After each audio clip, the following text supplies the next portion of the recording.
Chaque jour, Charles et Carole vous présentent la leçon de l'école du sabbat.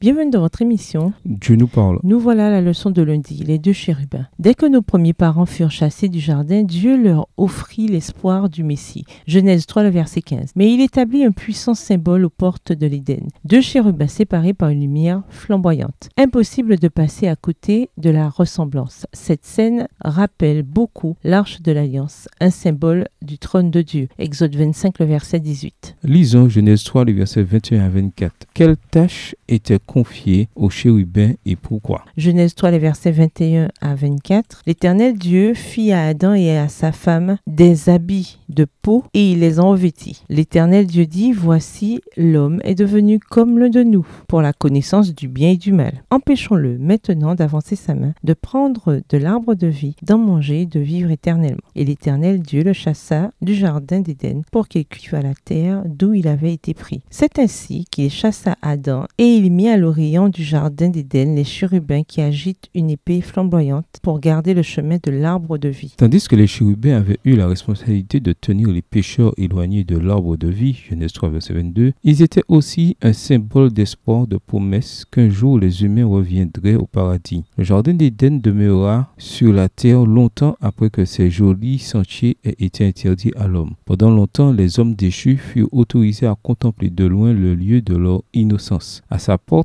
gardée par des anges, se révélait la gloire de Dieu, car c'est là qu'Adam et ses fils venaient adorer le Créateur et renouveler leur vœu d'obéissance à cette loi dont la transgression les avait bannis de l'Éden. Mais il lui sera rendu plus glorieux encore lors du rétablissement final, quand apparaîtront un nouveau ciel et une nouvelle terre. Extrait du livre Patriarches et Prophètes, chapitre 3, page 41, écrit par Ellen G. White. La formulation de Genèse 3, le verset 24 est également intéressante. La Bible indique que Dieu a placé, dans la version Darby, les chérubins à l'est d'Éden et le terme original en hébreu est shakan, la racine du tabernacle sacré, voir Exode 25, le verset 9 et Nombre 3, le verset 26, où la présence de Dieu demeurait parmi son peuple. Bien que le terme Shekinah, qui décrit la présence de Dieu, n'apparaisse pas dans la Bible, il vient également de ce mot souvent traduit par tabernacle. On pourrait traduire shakan littéralement par Dieu a tabernaclé les chérubins à l'est du jardin d'Éden. Dans la Bible, les chérubins sont associés à la présence de Dieu, voir 1 Chroniques 13, verset 6, Somme 80, verset 1 et Isaïe 37, verset 16, et notamment à son trône qui est le lieu où son nom est proclamé. Remarquons bien que les 24 anciens qui sont autour du trône de Dieu dans Apocalypse 4 et 5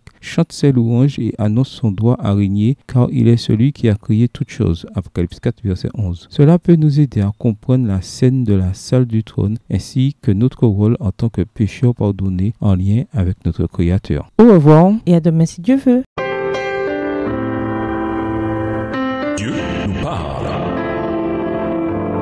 Chaque jour, Charles et Carole vous présentent la leçon de l'école du sabbat.